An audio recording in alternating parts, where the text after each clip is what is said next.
This is Trigger Point, episode 6. My name's Serena, and sitting across from me is my co-host Peter. Hello, Peter. Hello, everyone. So it's been a little while, and I hopefully be able to post this up within February. Within the next 2 days. Within the next 2 days. But how have you been, Peter? Tired. I just came off work, and now it's like nearly 10. Well, it is 10. So I am rather low on energy, but that's okay. Technically speaking, we've recorded later than this, but probably not straight after work. Yeah, not a mind-numbing day of paperwork and stuff. So yeah, but I mean, good news for you. I mean, you finished uni. Well, I finished uni for last semester, so yay. And you're starting tomorrow? I'm starting again tomorrow. I can't wait until the end of this year. Which I will actually be finished my degree. So I will actually finish my law degree at the end of this year. So I'm just like, yes, just 12 more months and then I'm done. Actually, less than 12 months. So it's already February now. So nearly March. 9 months. 9 months. In 9 months, I could say to you, Peter, let's make this podcast a weekly thing. There's like... You should see Peter's expression. It's like, yeah. my face was like, hell no, we won't. No, Serena, no, that is not on the talking cards. I will not even contemplate that idea. I have enough problem as it is at the moment. Well, I don't know. I mean, since you like this whole self-inflicting pain on yourself, right? After you're done with uni, you might feel like you need something else, I need something other to inflict my own pain. Yeah, you're like, well, I don't have assignments anymore. I have no classes anymore. I need to do something. Yes, let's make this podcast a weekly thing. Actually, let's make this a daily thing. No. No. I like it as it is at the moment. We'll stick with this formula for a while. No, that's fine. That's fine because technically speaking, I've recently been involved in a couple of things that, if they continue, might actually take up a lot of my time. Do tell then. Do tell. Tell everyone about your newfound love. Before we say the newfound love, let's talk about a thing that I found a little earlier than my newfound love, that took up a little bit of my time, that I'm a little ashamed to say that I've been a part of, but I'm still a part of. I've succumbed to the multitude of advertisements for a thing called IMVU. So IMVU is an online chat environment where you have 3D rooms that you create avatars to sit in or stand in or certain things, and you put your avatar in those positions and then you chat with people. I had a lot of fun dressing up my avatar. Okay, can I ask how much money did you spend on dressing up your avatar? Well, that's the thing, right? If I didn't spend any money, I wouldn't be ashamed. The fact that I did spend money on this, because I was like, I don't get why people are doing this, right? I go onto this game, I log into these rooms, and people are just sitting there, and they're not talking. But they're sitting there, and they're online. Every now and then you'll hear like, hey, how's it going? What are you doing? I'm bored. And I'm like, what are these people doing? Like, why are they sitting here? They're not doing anything. To be honest, I still haven't answered that question. Like, I don't know what these people are doing there. Mm-hmm. But I found out that... my character was very obviously a newbie because I had all the default clothing and everything. And noob. Yeah, very noob. So I decided to spend a bit of money that evolved to being a little bit more money to buy some credits to completely customize my avatar. And apparently, although I hate buying clothes in real life, I love the fact that I could buy these clothes online without having to walk or try. Like trying on clothes is just a click of a button instead of actually going through the process of trying on clothes. And you could change your skin color and your face type and your hair color in a click of a button. Like normally, if I had to change my hair color, I'll have to spend like 3 hours, 4 hours at a hairdresser, and whatever. Just to say, it's like most females actually really enjoy that part of, trying on clothes and stuff. So obviously you can tell Serena's not really one of those type of. Yeah, well, at least I am in digital. At least I'm not completely immune to the whole shopping craze, right? So I had a lot of fun doing that thing. And even though I created my own character, I still haven't really completely broken through the into the scene. Like I don't understand why people are there. I mean, there are the part of people who hook up in this, like the digital hookup thing. There's that part of the world. There's the people who just sit there and I don't know, they're watching TV while they're on this thing. And they're like just doing the random hey, yeah, that kind of thing. I don't know. But interestingly enough, there was a part of the world where it's all role play, like as in these group of people get together to do role playing. And I was interested in looking more into that, except I found that the people the rooms that I were involved in, that I got into, although their website, because each of these groups have their own website that talks about the setting and the story and the stuff like that. So you don't have to role play in it. Yeah. Even though they talk about how you shouldn't do a thing called God modding, which is you shouldn't make yourself all powerful or anything like that, or you should follow the rules and make your character a little bit vulnerable because you're trying to do a story building here, right? Like you need to make things a little bit more realistic. You can't tell a story with a perfect kind of character. Yeah. It's not interesting. Yeah, and unfortunately, one of the rooms that was most active, the room owner, so to speak, she's like the queen of this area, and because she is the nexus which everyone revolves around, all the stories, everyone is revolving around her, and you don't have your little pockets of stories going on. Everyone's just revolving around her, and I think because of that, I know she tries, but it makes her a little bit like omnipresent, like omnipotent. Yeah. Like what she says goes. Yeah. And I know she's supposed to be queen in this world. Yeah. But it makes the story a little bit lopsided. Like if you piss her off, then you're out kind of thing. And I'm like, well, I don't really know why. The story wasn't engaging in that sense. Yeah. And because it was live, as opposed to some of the role plays that I've seen before, which are forum based. When you're forum based, you have a day, 2 days to think about it, write it up, do some, you spell check, grammar check before you post it, because this is a live chat. Yeah, you don't get that. It's more instantaneous. So you kind of go with your gut feel sometimes. Yeah, and if you're involved in it, if you're in the room at that time while that's happening, sure, it's fine when you're reading it, but they also copy the chat log and they put it into the forum so you can read it when if you're not there, because this is live time, right? If I'm in Australia and they're in the US, I won't get to see half the things that's going on. Yeah. So I read through their chat logs, and when you're reading it outside the chat room, you're like, wow, this is terribly written. And I don't know why I'm still in this. So even though originally I was like, oh yeah, I should stay in IMVU and try and get back into the role-playing scene, I got kind of put off by the grammar. Okay, right. Funnily enough, I liked how at the start of this you mentioned that the only reason you kind of succumb to this was because of this, bombardment of advertisement that you saw and stuff. Because we actually had talked about this before, and like me and our other group of friends, none of us have heard of this IMVU thing at all. We did, like when Serena's like, I've been constantly bombarded by these, and we're like, oh, okay, so what is it? We must have seen it somewhere. And it's just like IMVU, and we're like, what? I'm what?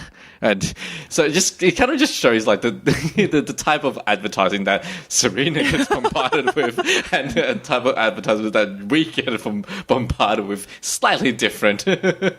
Well, like I still have yet, and I've actually looked for IMVU like advertisements around me. I can't find any. And I've actually deliberately like kind of looked out for it. Still haven't seen any yet.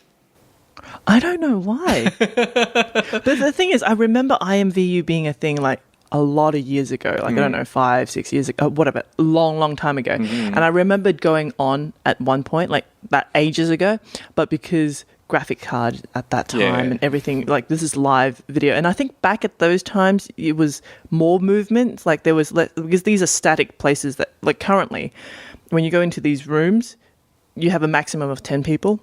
And these positions that you put your avatar are static in a way. Okay. So it doesn't really eat up that much of your bandwidth. But I think when it first started, there was less restriction on how big the room would be. And everyone just could do anything. And so it kind of chews up a lot of, like it was really laggy. Yeah. So after going in like one time, I just never played it again. It could be possible that one interaction like saved in the cache somewhere and like Google remembered. And so therefore it's in my ad list. I don't know. But it's interesting to say that you've never seen it before because I see it everywhere. Like even now, like I've actually still have yet to see. But you don't have Instagram, do you? No. Because the one that broke me was because I was scrolling through Instagram and then I saw an ad for MVU and like it's available on iOS. And if there's one thing that would really attract me, the fact that there's games that are available on iOS, because I don't really game on my computer as much. Fair enough. Anyway, next thing. What else have you been doing now that's piqued your interest, that will be eating up a lot of your valuable time? Yes, well, you see, I'm a little bit more enthusiastic about this because I only just did this on Friday, like 2 days ago. So I haven't gone through, like, this is still my, what do you call it? Honeymoon. Yeah, honeymoon period. So, like, I mean, like, if I was talking about IMVU when I first started, I'd be talking about all the great stuff. All the great stuff, yeah. So with the thing I did on Friday was my boyfriend's friend. He dragged us to LARPing, and I have to say he dragged us because LARPing has a very bad rep. You know, in my mind, when I think LARPing, I just think of a bunch of people who are nerdier than me. So I can't say nerds because I'm a nerd. People who are nerdier than me waving sticks around on a football field and just trying to whack the crap out of each other. And I was very hesitant to go. But I thought, you know, I'll give it a go. Let's just see, because I was told that there will be 400 people at this event. And I thought, holy crap, it must be like one of those convention things where you have 400 people all showing up at once. So I decided to go and see. Yeah. So firstly, I thought that the place would be completely filled with men, like, you know, overweight men, you know, like waving a foam sword around. But I go there and there are, I wouldn't say half, but I wouldn't say a third. Right. So more than a third, nearer to a half, women. Okay. Oh, that is actually surprising. Yes, wow. Surprising. And some of them were hot, by the way. Oh, wow. That is important for me. And they put a lot of effort into their costume, right? Like, I saw people in full armor, and I thought that this was all like fake metal. Yeah. I found out later that no, these are metal plating. That's like 18 kilos, full kit, chainmail, breastplate, arm bands, like leg things, you know, I don't know what the words for them, helmets, everything. And they are waving a foam sword, but it's not a floppy foam sword. These swords have like a fiberglass core in the middle. So as a newbie, when I was introduced to, you know, you sign up and then they have to take you through a training as a newbie. They walk you through the safety precautions and stuff like that. Don't try to catch an arrow that's being shot at you. Like the arrows are like, they have a rubber tip, so it's not going to hurt when it hits you. Because I got hit by an arrow. It doesn't hurt. But some people try to catch it in midair or certain things like that. And you shouldn't try because fiberglass can shatter. Yeah. And then fiberglass getting into your body is very hard to remove and really painful. So there's a lot of safety precautions. And some of these people know seriously what they're doing. Like I saw a woman shooting an arrow. I don't know distance, or it was an impressive distance, and she was shooting at a goalpost. The goalpost was not very wide. She was shooting at a goalpost, and out of the 10 shots I saw, 8 of them hit, and 2 of them just swiped past, like scraped past. So you're hearing thunk, thunk, thunk. I'm like, holy crap! She knows what she's doing. She right? is an archer. She's an archer. And like I saw people dual wielding, and then I was later told that some of these people actually train with real swords. Like they're part of a different group and club that actually train with metal swords. And then so when they're doing LARPing, when they're in this game, if you could take them down, that's really cool. And like some of these people, like, because you can play, as I said, with the full armor and everything, so you're clanking across the field, you're not moving very fast, but there's people who have no armor at all, and they're all about speed. And I was watching this guy fight, like he was dual wielding against a person with a broadsword, and the broadsword guy looked huge, and I thought this guy's going to get pummeled. And then the speed at which he was, reacting, and he was deflecting, and he was like moving around this guy. I'm like, holy crap! These are not just. I mean, these people are fit. And fit is probably not exactly the word I would. Say that. Yeah. And like, these are very level-headed people. I mean, and because we were all newbie, and we were obvious newbie because of the fact that we're all wearing jeans and t-shirts, and we're not wearing, and we have this huge ass shield because we're given shields that are bigger than the regulations allowed to protect us in a way. Yeah. So they could see from a mile away that we're newbies, and we're all clumped together because there's a guy teaching us all this stuff. And you have the random groups walking by, and they'll come along and they'll introduce themselves, and they'll talk about their band, like their war band, their group, and what their specialty is, whether they're archers or like dual wielders, or whether they're pirates or marauders. Like some of them have guns. Oh, wow. But the guns are like these rubber band things that hits you. Yeah. And they'll talk about, they're all very friendly and nice, and I felt very welcomed. Okay. And this was not a convention. They do this every Friday night. That's actually quite impressive. 400 people every Friday. Yeah. That I did not expect that many. And this place was so organized. They have people in like reflective vests and stuff, or like they're the marshals to make sure everyone keeps to the rules and no one's doing anything dangerous. They're first aid people. And that football field was completely booked out by them. If anyone walks in that's not part of them, if they haven't been signed in, they're actually trespassing. These people are organized. And they have funny stories. Like they tell us, if a normal person walks through, don't hit them. Don't shoot arrows at them. If there's a streaker, and apparently there are, if there's a streaker, don't shoot the streaker. I'm like, but if he's a streaker, I really want to shoot the guy. I think everyone says the same reaction. 400 people chasing after a streaker. I mean, what could be more fun than that? So I had a lot of fun, and I want to go back. I'm surprised because as I said, when I first went, I was like, you were dragged. Yeah, I was dragged. I'm like, oh, I don't know. But after seeing some of these people fight, like, holy crap. That's impressive. Serena also doesn't do a lot of exercise generally. Yes. So this will be my weekly exercise. Yes. And so next week. Yes. Well, are we talking about it now? Oh, might as well talk about it. Okay. As we're on the track. So because Serena's been, raving about this, she's dragging me to go to this next week. Yes.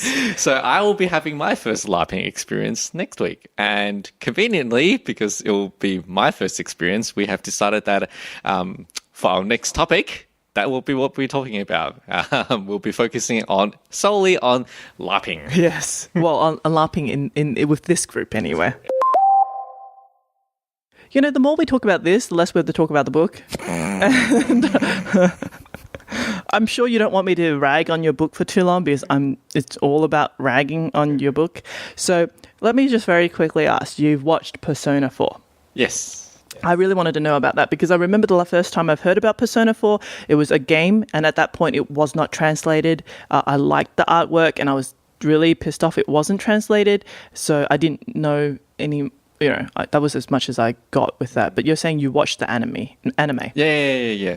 The anime actually got translated a while ago now. Oh, no, when I first heard about it was a while ago. Yeah. I mean, the game Persona 4 came out a long time ago. Well, yeah. So Persona 5 is coming out soon. So now that I've watched, I've actually never played Persona 4. I didn't play that. Didn't actually play the PS game. My friend recommended the game to me, but I was like, I don't have time to play the game. So she said, oh, if you don't have time, just read this, like watch the story. So watch the anime instead. So I was like, okay, so I did that. Yeah, I really enjoyed it. It's got a very interesting way of telling a story, I reckon. It tries to the whole premise of the anime of the game is that these kids get thrown into this other world and they have to fight using personas. But how do they get the persona is they need to confront themselves. They need to confront who they part of themselves. They need to confront part of themselves. So a lot of people always hide certain parts of themselves where they don't admit that they are this person. So in the anime, you have one of this character who's like the rough, delinquent, bad guy, always getting into gang fights and stuff. His persona is this like really queer, cross-dressing? No, not quite cross-dressing, but just very queer and likes really cute stuff. And because he does have that side in his real life, he does like cute things. Okay. And that's kind of the kind of persona that he doesn't want to accept in a way. And in the anime, as soon as they say you're not me, I'm not like that, the persona goes crazy. And then kind of breaks away from him and then goes and attacks everything. So for them to control it, they need to accept that this is part of who they are. Oh, okay. And another one of them was a pop idol. Yep. But she's like, I don't want to live this life anymore. That's not me. This idol is no one sees who I really am. Yep. But in actual fact, that is also part of her. So it's about all these kids or teenagers coming into the sense of realization of who they are. Why do they kind of see the world like this? And it's a very interesting way to kind of bring in like psychoanalysis into like an anime that doesn't feel really forced. Okay. So I really liked about that where it kind of makes you think about a lot of things, like, people around you and, how they kind of react to things and how they portray themselves. How you portray yourself to the world and how you really feel deep down inside. Sure. It's always slightly different. And I really liked how the anime kind of brought that out. Right. The artwork is, I wouldn't say I loved the artwork. I thought the artwork was just average. Okay. But I enjoyed the story. The story was, engaging. It was cool. I like the personas. Okay. Do you mind me asking where you watched it? Was it off the back of a truck or did you watch it somewhere? Yeah. No, I watched it on Anime Lab. Oh, it's on Anime Lab at the moment. Okay. So, yeah, I actually had that too on my what to watch list for a while. But again, I didn't have time until like recently. Once I finished my essays and stuff, I was like, I have 1 week of spare time that I can finally watch something. So I decided, yes, what can I watch within this short week? So I decided to watch that. So I need to go and look that up. Yeah, it's really good. It's really interesting. Certain characters really annoy the frack out of me. But were they like what, Mary Sue's or something? No, it's one of the characters just really bugged me. I can't really say why it bugged me, but they just did. Okay. So okay. Anyway, I'll watch it and we'll compare notes. But yeah, so that's probably the only thing that I've managed to watch since the last podcast. Unfortunately, I have no life. I know. My life consists of study and work. Yay. Okay. Anyway, now that we're nearly halfway through our podcast, we should probably start talking about our topic today. Yay! Much to the chagrin of Serena. Yes, you can tell by her enthusiasm of talking about this coming. I'm like, by this point, I just want this over and done with and not think about it ever again. Like, I just don't even want to acknowledge that this was in my life for 2 months or so, because that's how long it took me to get through this book. It was excruciating every step of the way. I had the physical book for a month and a half, and I think I read I don't know. Look, it was an astonishing number of chapters, but only just because each chapter was so short. I read, I think, 1/12 of the book. Less than. I didn't even get through the first wonder. There's only 7 wonders. I didn't even get through the first of them. That was how bad it was. I had to spend money, and yes, I did spend money to buy the audiobook. So, because I was just like, I can't do this. I can't carry this big, thick, hardcover copybook with me and read this excruciating tale written in I don't know. Look, I'm not judging you, Peter, but that book was just Obviously, she didn't like it. For those who couldn't tell, I don't think she liked it. But just by comparison, I also had to reread the book because obviously we're doing the podcast. I reread it in 2 days. 2 days. I read it on Friday, finished it Saturday. Look, I think the only way that and the reason why I was even able to get through it with the audiobook is I just let it play. I just kept it playing, and when things didn't make sense, I tried not to pause it and try to think it through. I just let it go.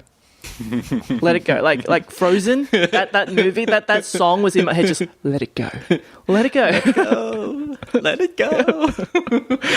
Because this book does not make sense at all.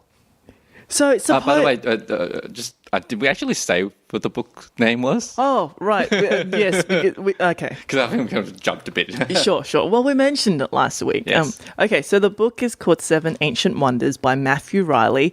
If you're in the US, then it's called 7 Deadly Wonders by Matthew Riley. Do not ask us why the name changed. I mean, it's just one word. I don't know. US and the rest of the world always have different things. So, before we actually get into the itty-gritty of the book, interesting fact, because I read this book both in the physical form and listened to it in the audiobook. Yeah. It was very interesting to me because I never realized just how long it's been since I read a physical book. I thought I had read one recently, but probably was a different type of book, or probably because I read if I read a physical book now, it would be rereading any existing ones I have. I rarely buy physical books now. But when reading this one, I found that when I come to a word or a phrase that I wanted clarification, my finger itched. Like there was a twitch. I wanted to reach to the page and press on the word to pop up the dictionary or the Google search that happens on my phone. Like I do that on my phone a lot apparently now. So when I saw that book, my finger itched and when it twitched and I wanted to, I'm like, wait, this is a physical book. I can't actually do that. I'm like, oh my God, right. I can't do that. And this book is huge. It's heavier than my iPad. And I'm like, I don't want to carry this around with me. And it was just so cumbersome. I'm like, how do you do that? Like, it's one thing to carry a soft paperback, right? Even a paperback would be better than this hardcover. Yeah. Like, I don't. To be fair, the reason why I bought the hardcover is because I usually buy his books as soon as they're released, and Why? Because I like why? Why would you even do that? I like it anyway. Quiet, Serena. I really like his books, and I really like him, so I always buy it when it first comes out. And obviously, when the author usually puts his first print, they're always in hardback. So the first one I got was in hardback. Subsequently, I was like, oh, that means I can't. I'm one of those people that really likes all my books to be in the same Oh, form. yeah, no, and I stuff. understand So, that. I was like, okay, because my first one is in hardback, all of his subsequent ones need to be in hardback. So, of course, I would buy them all in hardback. So, all of his books, all of his later books that I read, A hardcover. are hardcover. His earlier works I have in soft paper because I haven't read his stuff before then. So, Yep. But yeah, all of his stuff these days I buy hardcover. Anyway, so I agree. It is. I was actually going to say that because you were mentioning before, like how long you haven't actually read a physical book. Like, Yeah. So did you actually find it like much more annoying than you? Oh would have yeah, thought? majorly, because with a hardcover you also have the soft cover copy. You know that paper. What's that called? You know, the thing, the wrapper, the wrapper around it. I just take that off. I can't have that thing flapping around while I'm reading. Not to mention it's your book, right? And I didn't want to ruin it, so I had to take it off and put it somewhere else. And that was gathering dust for the past month and a half while I was trying to get through this book. It's hard. It's cumbersome. I can't take it with me. Leave it in the back of my car? No, that doesn't work either. Like, Why? Why can't you leave in the back of your car? I leave in the back of my car all the time. my bag is heavy as it is. I carry a lot of pen and paper with me. You carry a lot of stuff that you don't need all the time. Yeah, and I don't want to be carrying this hardcover book with me at all. Ignoring the hardcover part, just reading a physical book again. Like, did you find that annoying? Yes, because I find that I read anytime I get, like, you know, a couple of minutes here, a couple of minutes there while I'm eating lunch, whatever. And it's just easier to have the phone next to me and I'm just swiping the screen up.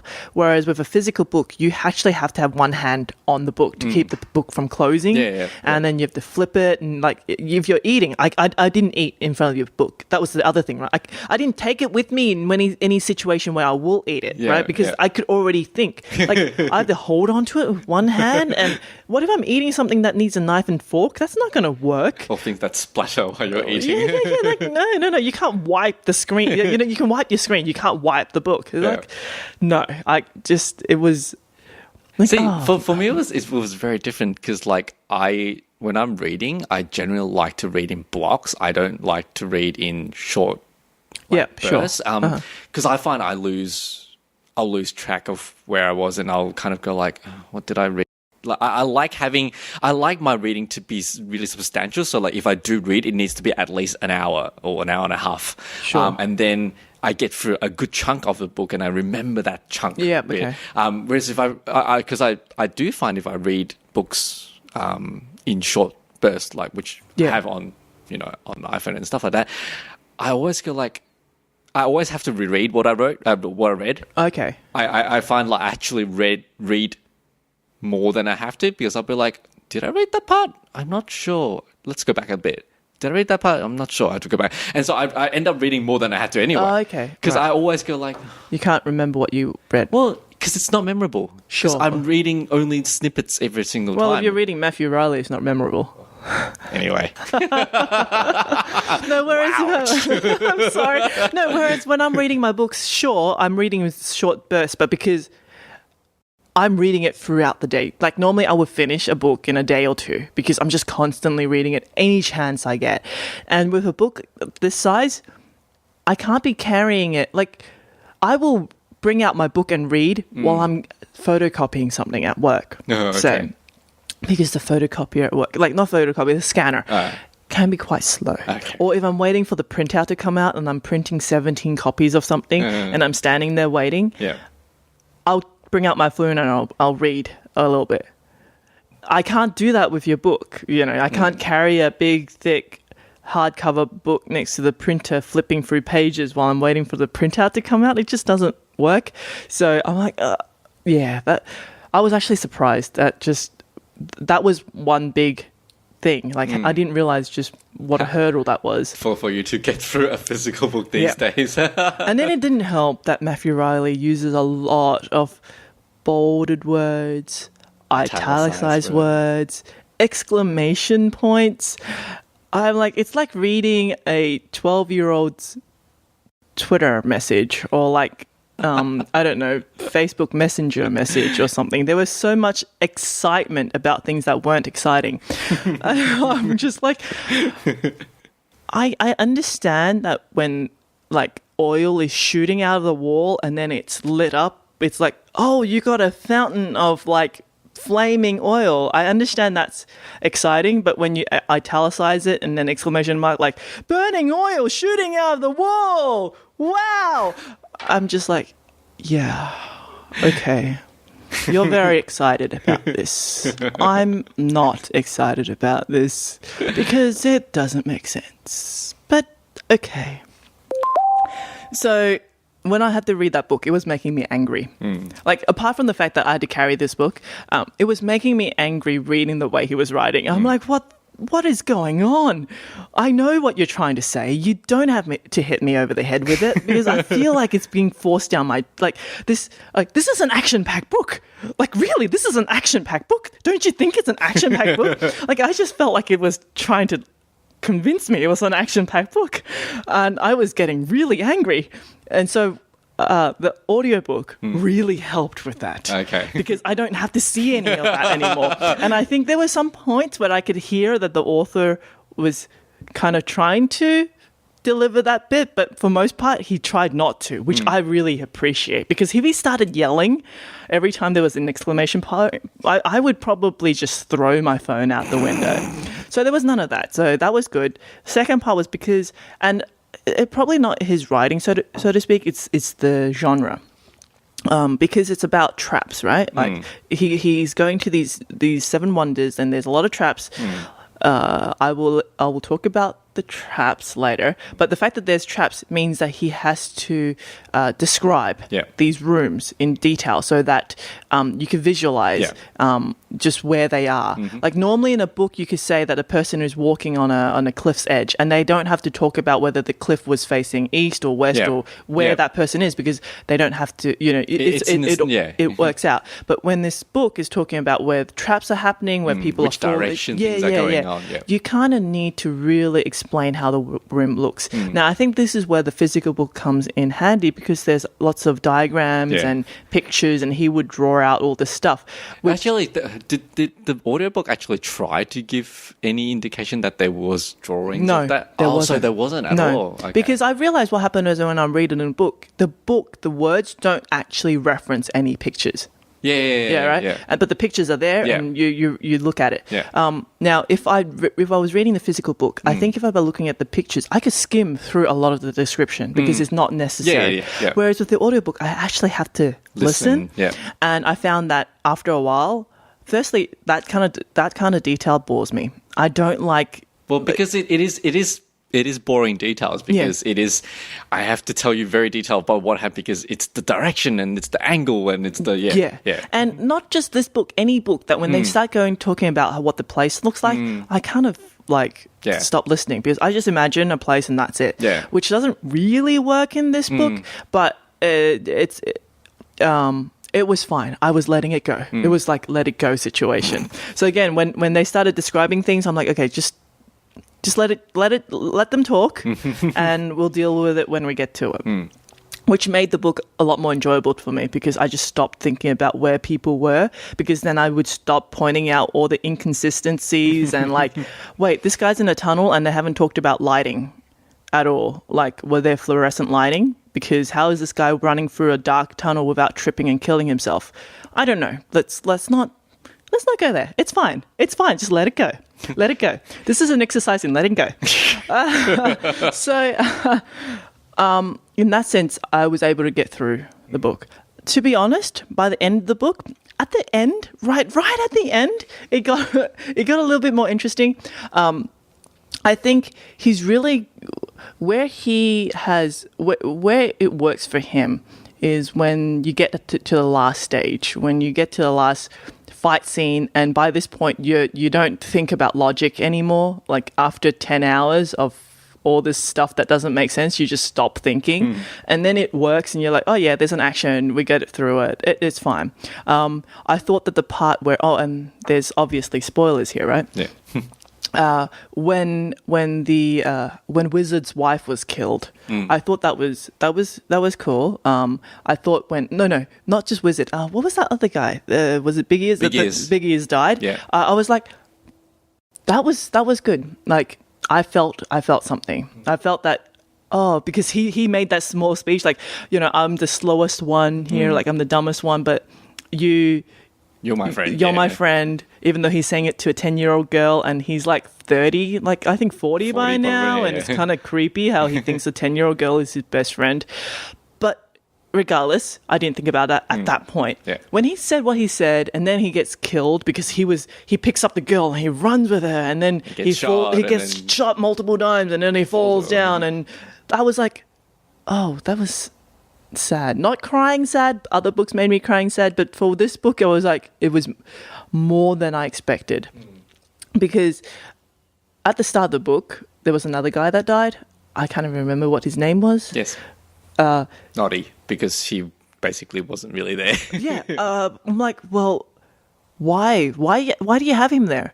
There was a problem with this book was you have 8 people. They try to make you like them. They try to tell you how much these people mean to each other as a family. But that's what he does. He tells you they're a family. They've been together for such a long time. They're a family.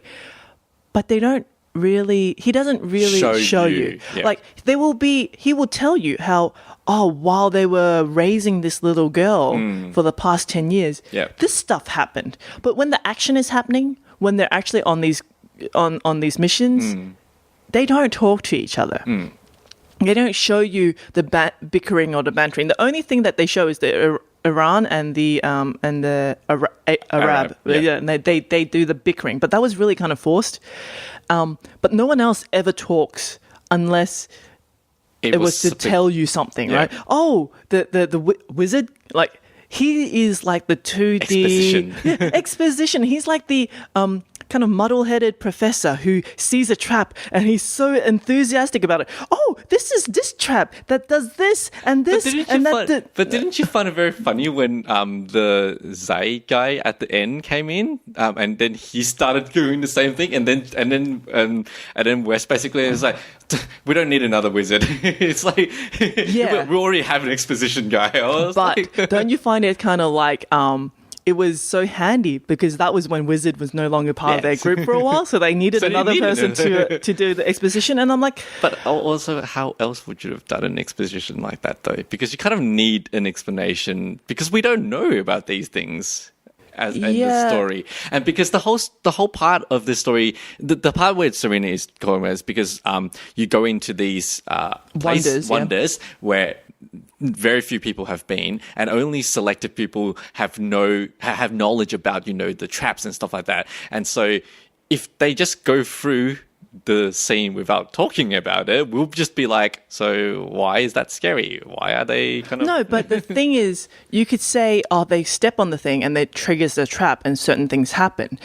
You don't need a person saying, this is the underwater trap that is designed by Imhotep IV in whatever year. It is ingenious because it does this. And I'm like, wait, is this a travel guide? Like, I feel like I'm being...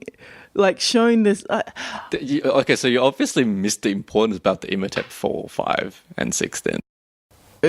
Probably. Okay. What's important? No, because like the whole point of is like all the Imhoteps, if you actually, if you paid attention to it, each Imhotep had a very specific way of designing the traps. Oh, no, and so you, by them saying that, you actually learn about, okay, so this was a 4 design, this is a 5 design, this is a 6 design. You kind of read about like in that sense, and if you don't have that, you just kind of go, well, it's just another trap. Like they're trying to give the traps more bearings to the story about how they fit in. Sure, but you know how at the start of every wonder they have that little bit of a snippet of official document or whatever explaining that thing. Yeah. They could have put it there. Yeah. Right? And then you wouldn't have to have that character doing that. Which I found interesting in this book is you have all these characters, but they don't speak until...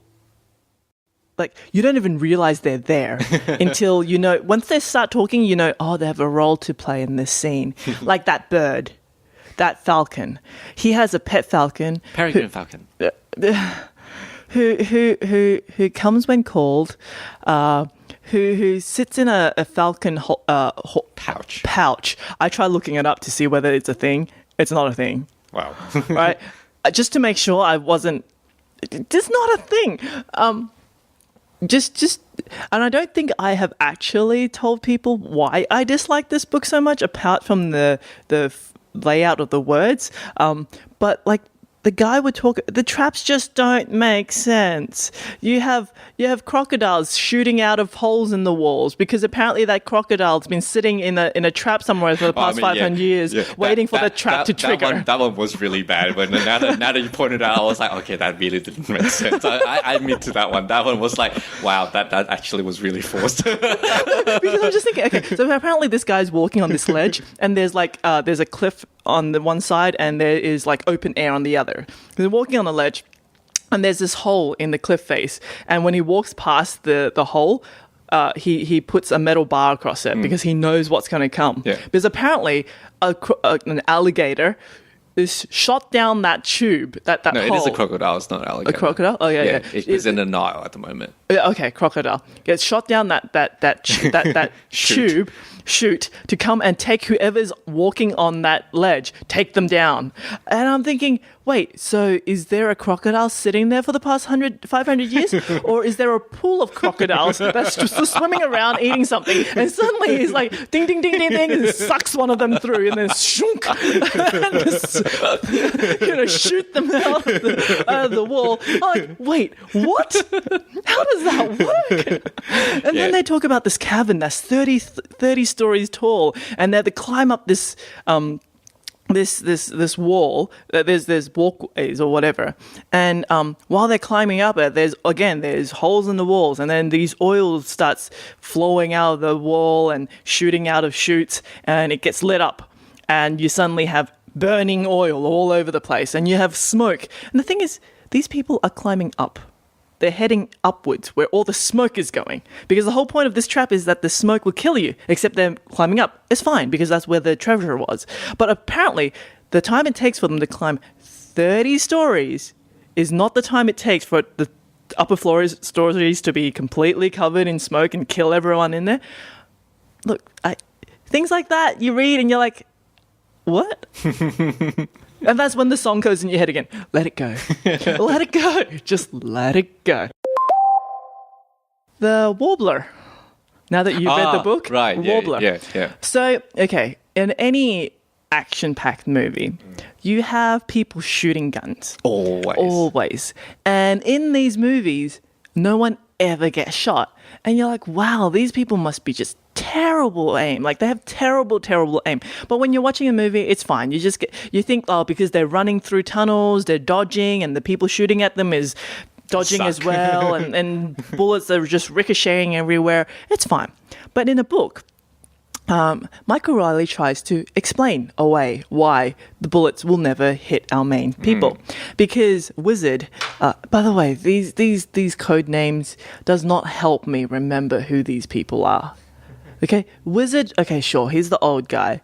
Hunter, look, when you're referencing the main guy as both Jack West or Jack Jr. West, and then you call him Hunter as well, it's very hard to remember, especially when they don't use Hunter a lot. Yeah.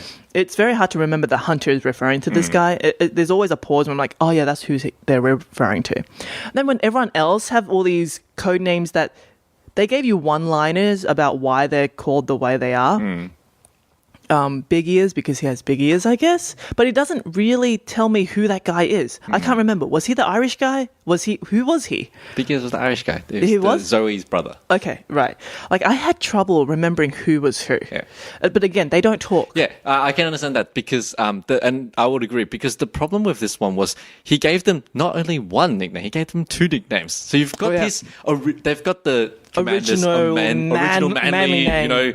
Definitely, whatever. I don't remember what they're... I have no idea. I can't remember what those are. But then you have all these really cute names because the Taylor who renames all of them. So she uses the cute nickname. So that's the nickname most of them go by anyway.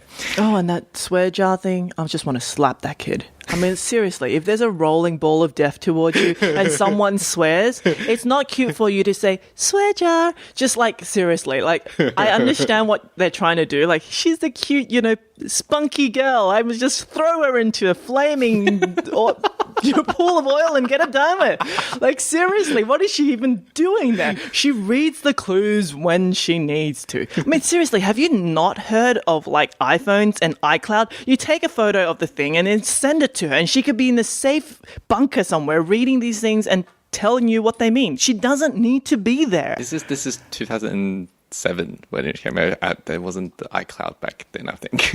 It's 2007 and he has a working metallic arm. He has an Android arm. Yeah. Look, if you can do that. See, I think the problem is, like, you really need to read this book as an action film. Like, Yeah, but it's not an action But that's film. the whole point of the reason. Okay, that's the one thing I have to say though. The reason why I like reading Machiavelli is because I am reading an action film. That is what exactly I am doing, and in that sense, I think he does it very well in that, because it's all about them going into these If action his scenes. books were made into movies, I think I'll enjoy it. But that's the thing, right? The movie, the speed of the movie, a movie is 2 hours. This book is 10 hours. Okay? 10 hours. I can't shut my brain off for 10 hours. 2 hours is over so quickly that I'll be like, oh, that's a great movie. And then like 10 hours later, I'll be like, wait a second, that doesn't make sense. But you see, those 2 hours would be enjoyable. Whereas this book is 10 hours and my mind is engaged. You want a reader to be engaged, right? And when I'm engaged, I'm poking holes in this thing. This doesn't make sense. That doesn't make sense. So, I think as a movie, I will really enjoy it. Because as a movie, the details go past so quickly, but because he slows down and he explains, I can't help but think about it. The fun things I found that I liked about this book was the fact that they made the Americans bad guys, which you don't usually do. They showed how the Americans just destroyed wonders without any regard. I found that slightly unbelievable, only in the sense that I understand that trying to get power is very important, but it's the fricking floating gardens. I'm sure that's worth a lot of money, and you don't just fricking blow it up. But they make the bad guys because they just blow these things up without any thought. And I'm like, I actually felt for that. They destroyed all the other wonders. I didn't really care because they were already dismantled and everything. Yeah. But this was pristine, the hanging gardens. Like, they weren't touched. This was like, oh my God, and you just blew it up and the whole thing just fell. I'm like, no. I thought it was kind of cool. I mean, I didn't think it was physically possible for them to have was it stalactite? Is it stalactite? Yeah, stalactite. Yeah. To be that big without, anything falling or something. And how the plants still grow because they had like a few minutes of sunlight from like these holes in the ceiling. I'm like, wait, what? It's okay. Because I like the idea of it. It looks pretty. I'm more critical of a book than with a movie because I'm spending more time on it. You're making me, a movie, no matter what, I just had to keep my eyes open, right? With a book, I actually have to read the words or listen to the words, and I'm not like, I should get more from it, like from that. But I still found it cool. I think for me, because like I have a very vivid visualization when I'm reading his books. So for me, I just imagine the movie playing across. So I don't have the same issue because I also know when I'm reading Matthew, I'm not reading like this great masterpiece novel. Like, that's not the whole point of his books. His books are action, like, and I read it going into that mindset. So I think that's why I don't have as much of an issue with it, because I picture basically whatever's happening. I was like, I can so imagine like, Tom Cruise doing things, like, it's like, so I imagine the film kind of that way. Yeah, probably because they're two different mediums for me. Yeah. When I'm reading a book, sure, I visualize, but I couldn't visualize with this book because there was so many technical descriptions of what the room is. I'm like, so was it 5 meters? Or was that slant was like 30 degrees? Because he said there was a 30-degree slant. What's 30 degrees? What? Like, it just got in my way a little bit too much because he was so technical. Yeah. With like, it's this model of a gun or it's this model of whatever, right? Yeah. When he goes into so much technical details, I can't help but put his other stuff to that same level of like criticism. Like, wait, that doesn't make sense. okay, that works maybe. But look, I found it had a very, I mean, it is written by an Australian. It had a very Australian humor in the sense that, oh yeah, they couldn't stop the invocation from going. So they tricked the bad guy into putting Australian soil in it, and it became so that Australia has all the power. I'm like, oh yeah, that's a dig, because they also said, oh yeah, of all countries that get the power, Australians wouldn't care, and as long as I don't tell them, it'd be perfectly fine. So it's like, yeah, now the most powerful country in the world is Australia, and they don't know it. Yeah. And I'm like, oh yeah, that's a dig. That's a dig. So that's that. Yes. That was tiring.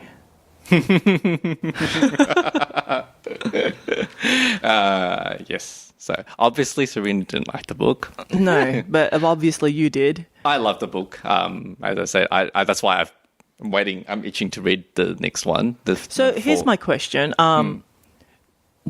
Apart from Jack, does any of the other characters come back in the later books? Yeah. Okay. All of them come back, and they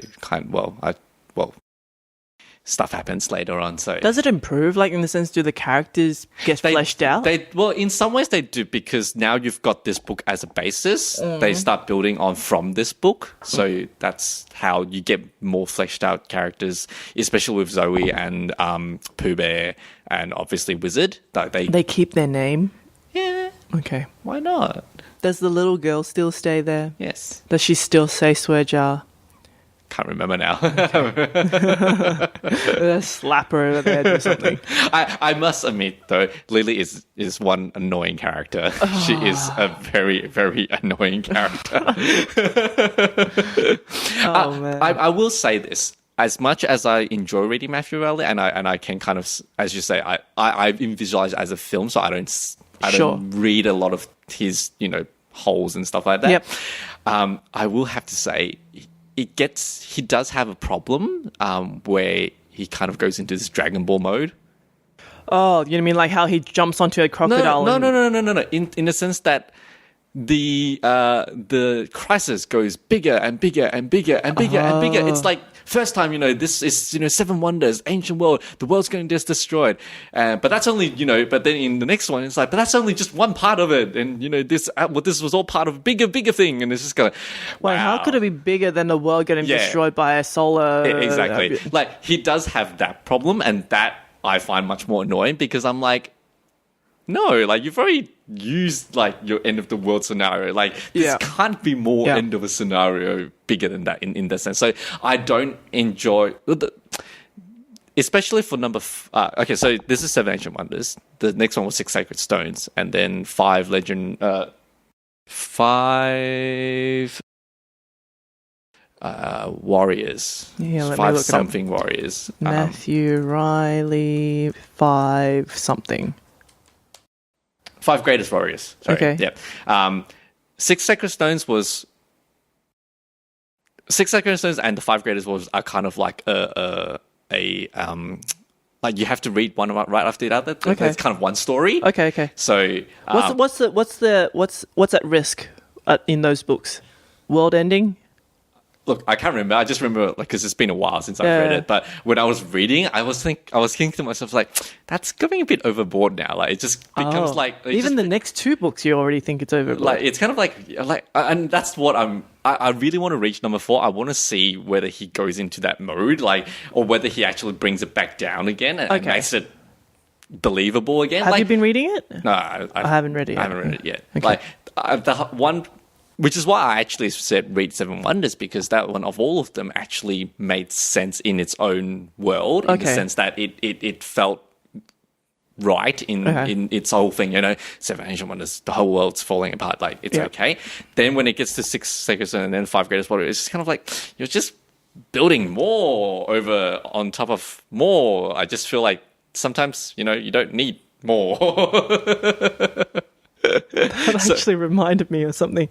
The bad guys in this book actually did do the whole, they're standing in this room with all the security cameras, and there's a bad guy watching the security camera where the good guy is like ooh, Jack West, I've been waiting. Not Jack West, it was like, oh, Wizard, my old friend, yeah. I've been waiting for you forever. Like, essentially, that's what he said. And I'm like, wait, what? Did he really just do that? And he did the whole bad guy, like, you just need a white cat and he'll be stroking it. It's like, Right. I've been waiting for you. I'm like, holy crap. Does it happen in the other books? Do you have Not to that extent. Okay.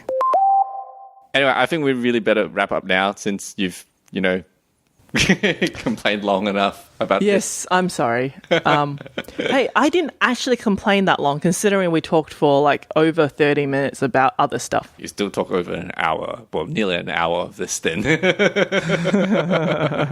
Hey, considering the amount of notes I have, this is nothing. This is nothing. I barely touched on anything.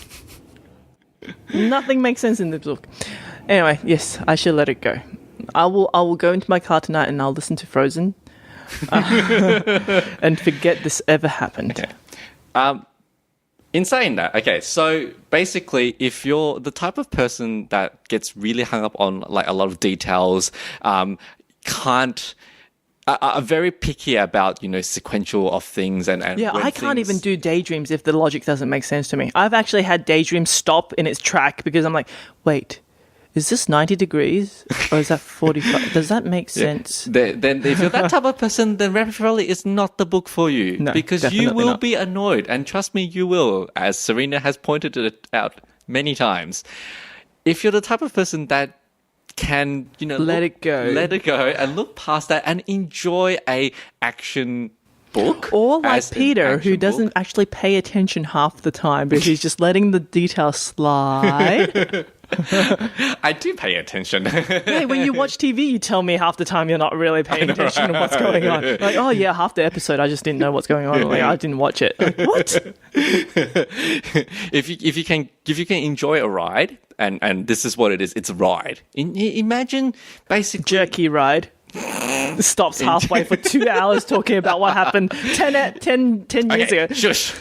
If you're the type of person that can enjoy a ride and enjoy an action film, and that's literally, it's really good for people who enjoys action films that wants to kind of read a book for a change. You will actually enjoy this, and you will actually find it very fun. And then saying, Matthew Elliott is a very successful Australian author. He's one of probably the most successful Australian authors that I do know of recently anyway. So yeah, you did mention the most successful Australian author, right? That's not a very high bar. No, but I was surprised that this book was translated in a lot of languages. A lot of people like it. If you go to like Goodreads, there's a lot of raving reviews. But in saying that, Goodreads have a lot of raving reviews that doesn't really deserve it. But whatever. I think he is the type of book that will be very diversive. Like people that don't like it really don't like it, and people who enjoy it do really enjoy it. So this is what's obviously between us. One absolutely detested it, and one really enjoyed it. As I said, Serena took 2 months. I took 2 days. Normally it's the other way around. Yeah, I know, right?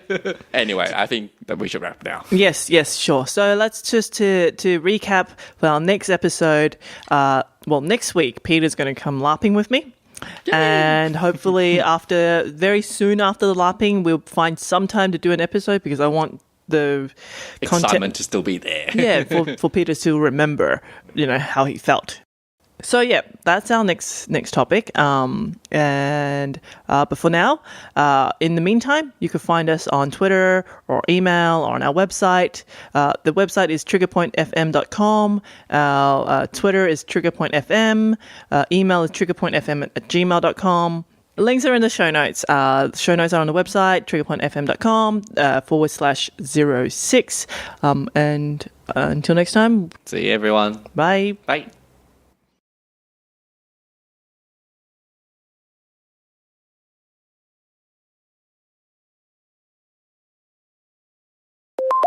but I just don't know what I'm going to do with this character. Like, I'm just going to sit in this room while I'm watching Netflix and say, hey, yeah, I'm watching TV. What are you guys up to? And it just feels like a waste of time.